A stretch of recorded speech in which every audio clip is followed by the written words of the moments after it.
नमस्कार दोस्तों, आप सभी का स्वागत है मेरे YouTube channel life saving skills में। तो दोस्तों, आज हम बात करेंगे इमरजेंसी नंबर्स। देखिए, होता क्या है, जब भी कहीं किसी प्रकार की कोई इमरजेंसी होती है या प्राकृतिक आपदा आती है, तो वहाँ पर नॉर्मल जो हमारे मोबाइल फ़ोन्स हैं वो चलने बंद हो जाते हैं और सिर्फ इमरजेंसी सेवाएं ही वहाँ पर काम आती हैं। या कहीं हमने देखा गया है, दूर दराज नेशनल हाईवे पर जहाँ दूर दूर तक कहीं पर भी किसी प्रकार की कनेक्टिविटी नहीं होती, वहाँ पर सिर्फ ये इमरजेंसी नंबर ही काम आते हैं। या आप कभी ने नोट किया होगा, कहीं दूर जाते हुए आउट स्टेशन पर आपको रोड की साइड पर जगह जगह इमरजेंसी नंबर लिखे हुए मिलेंगे। उदाहरण के तौर पर 1073 नेशनल हाईवे हेल्पलाइन नंबर।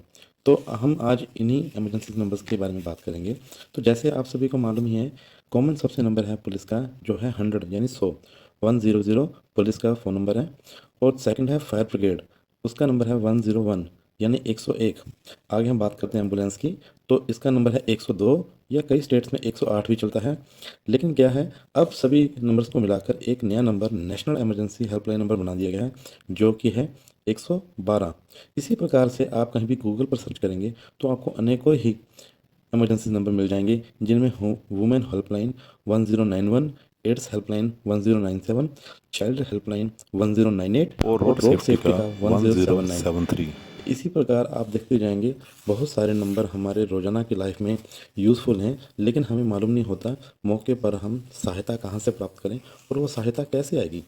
बहुत बार होता है, या कई लोग कंप्लेंट करते हैं, इमरजेंसी के वक्त हमने प्राकृतिक सेवाओं को फ़ोन किया था लेकिन वो वहाँ पर नहीं पहुँच पाई। तो उसका एकमात्र कारण ये भी होता है, कुछ लोग जाने अनजाने में इन सेवाओं से मजाक करते हैं और एक हंसी मजाक के तौर पर इनको बुलाने की कोशिश करते हैं। इसलिए जो ये इमरजेंसी सेवाएं हैं, इतनी जल्दी से विश्वास नहीं करती। पहले इनको अपनी जो प्रॉपर जानकारी देनी होती है, उसी के बाद ये रिस्पॉन्ड करती हैं।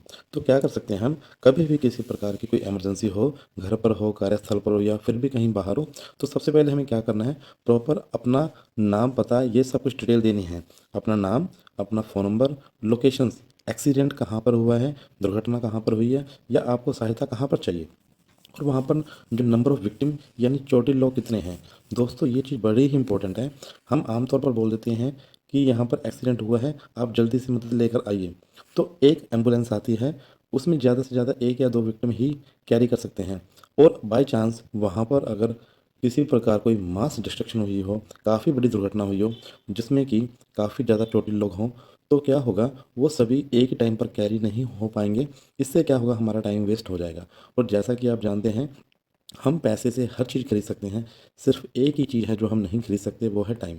और इमरजेंसी के टाइम इसी की वैल्यू है, क्योंकि बोला जाता है टाइम इज़ मनी। तो हमें क्या करना है, इन चीज़ों के बचाव के लिए हमें पहले ही जो सहकर्मी होंगे उनको बताना होगा कि नंबर ऑफ़ विक्टिम्स कितने हैं और उनमें से बच्चे कितने हैं, बूढ़े कितने हैं, ताकि वो उनके स्पेशलाइज्ड डॉक्टर भी साथ में आएँ। और किसी प्रकार की कोई स्पेशल वहाँ पर कंडीशन तो नहीं है, कहीं किसी प्रकार की आग तो नहीं लगी, या किसी प्रकार का कोई रसायन तो नहीं गिरा, या किसी प्रकार की वहाँ पर आंधी वगैरह से उड़ते हुए कण तो नहीं आ रहे, या किसी प्रकार का वहाँ पर वैक्यूम, या वहाँ पर कहीं किसी प्रकार की कोई रासायनिक गतिविधि तो नहीं है। तो हम इन सब चीज़ों की जानकारी उनको देंगे।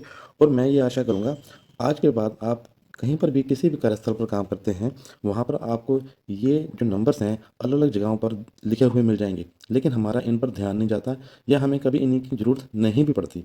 और आप देखेंगे, कभी भी आप न्यू मोबाइल सिम यूज़ करते हैं, उनमें ये सभी नंबर्स प्री इंस्टॉल्ड होते हैं, ताकि इमरजेंसी के टाइम हम कभी भी किसी टाइम भी ये चीज़ यूज़ कर सकें। आपका फ़ोन चाहे लॉक स्क्रीन हो या किसी और का फ़ोन आप यूज़ कर रहे हैं, उनमें इमरजेंसी कॉलिंग तो हर हालत में हो ही जाएगी। ये टोल फ्री नंबर है, इस पे किसी प्रकार का शुल्क नहीं लगता। क्यों दोस्तों, तो क्या हम ये फ्री की सेवा किसी की जान बचाने के लिए यूज़ नहीं करते? डेफिनेटली यूज़ कर सकें। तो आज के बाद हम क्या करेंगे, इन सभी नंबर्स को घर पर एक साफ से पेपर पर बड़ा बड़ा लिखकर ऐसी जगह पर पेस्ट करेंगे, चिपकाएंगे, जहाँ पर घर के सभी सदस्यों की नज़र जाए, और इमरजेंसी के टाइम हम इन नंबर्स पे कॉल कर कर हम सेवाएं मंगवा सकते हैं। तो आशा करूँगा आप सभी को इमरजेंसी नंबर्स के बारे में पूरी जानकारी प्राप्त हुई होगी। तो देखिए, फिर भी अगर किसी प्रकार की आपको आशंका है, आपका कोई क्वेश्चन है, तो आप मुझे कमेंट सेक्शन में पूछ सकते हैं, उसका प्रॉपर जवाब दिया जाएगा। धन्यवाद।